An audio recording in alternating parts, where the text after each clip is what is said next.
Sir, ఆడపిల్ల పుట్టింది.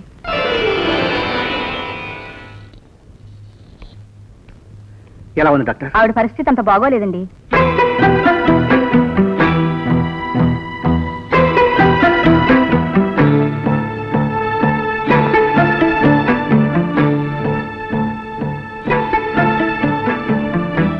సుశీల, వచ్చారా బాబు గారు?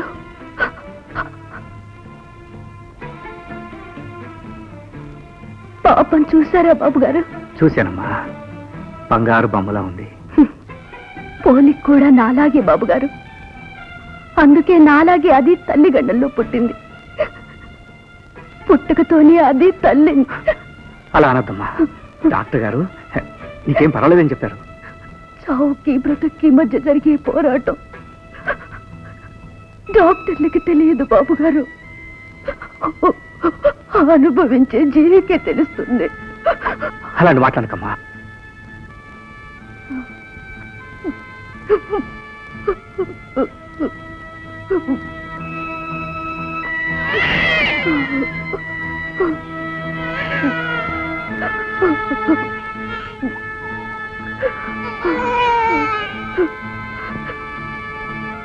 బాబు గారు, ఇక మీరు కాపాడవలసింది నన్ను కాదు, ఈ బిడ్డను. మీ చల్లని చేతులు ఎంతో మంది జీవితాలను బాగు చేశాయి, ఎందరికో సాయపడ్డాయి. అలాగే ఈ బిడ్డను కూడా మీ చేతుల మీదుగా పెంచి పెద్ద చేయాలి బాబు గారు. నీ బిడ్డకి ఏ లోటు రాదమ్మా. నా కన్న బిడ్డలా చూసుకుంటాను. ఇది ఏ జన్మ బంధమో బాబు గారు. నాన్నను ఆదుకున్నారు, ఎన్నో అవమానాలు దిగమిగుతూ నన్ను కాపాడారు. ఇప్పుడు నా బిడ్డను కాపాడబోతున్నారు. మీ రుణం తీర్చుకోలేను బాబు గారు.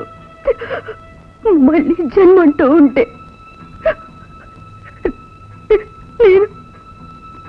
నేను కడుపు నొప్పి.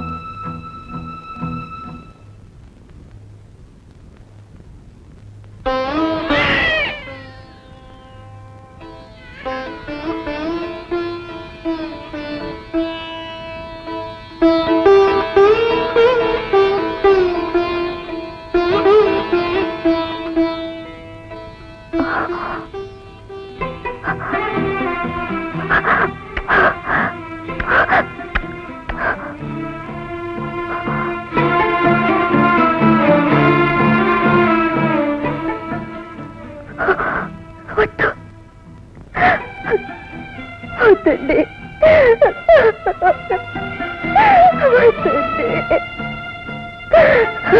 లక్ష్మి,